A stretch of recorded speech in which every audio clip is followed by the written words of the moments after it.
Easter is not the only big celebration happening this weekend. It's also International Record Store Day. It takes place on every continent except Antarctica. The day is meant to celebrate the resurgence of vinyl records on today's music scene, while also promoting and shedding light on the unique culture surrounding independently owned record shops.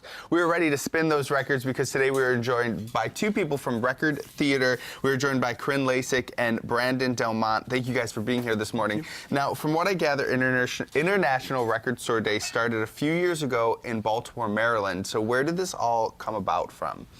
Well, I think it started with the vinyl resurgence. There's a romance to listening to a record. You really have to participate in it, and there's just something better than CD. It's just great to have.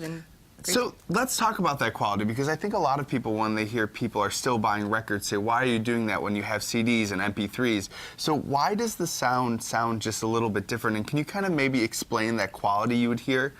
Sure. Well, a lot of people explain the sound of vinyl as being a warm sound. There are more frequencies that you can that are in a sound wave when you're listening from vinyl, as opposed to MP3s, which is very compressed. So you're only getting that much sound when actually there's that much in a recording. So it sounds better. And, you know, we're not just talking about those old boxes of records you're finding in your parents' basement. Do today's artists still put out vinyl CDs? Oh, absolutely. You can see here we have Katy Perry, we have Paramore, and it's right alongside the Animals, which is a 60s group. So. Yeah, so let's talk about some of the records that you have on the table right now. I know that you wanted to talk about this one. Well, this is the Zombies, which is an old record. I think it's from '68.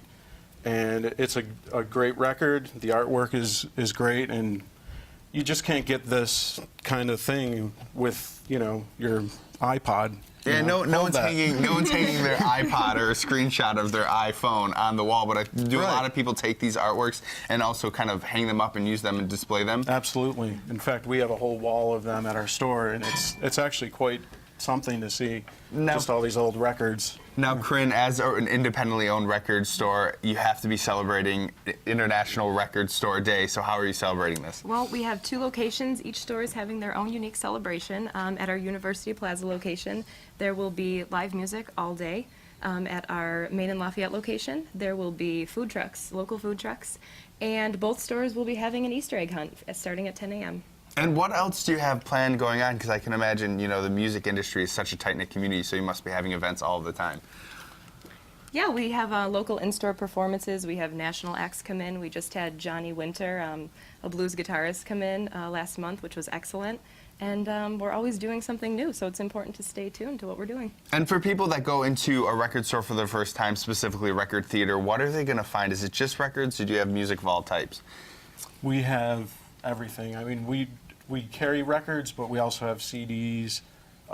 We have a lot of used records as well. A lot of people are coming in every day just trying to dig through and find that rare record, and you know, so we have a lot more to offer than just the records. But it's more of a music establishment. It's not just a store, you know, selling records. So if you're looking for a unique backdrop for maybe your Easter family meal, maybe try a record this time instead of plugging in your music playing device of some sort. Right. Exactly. All right. Well, thank you two for joining us today. Thanks.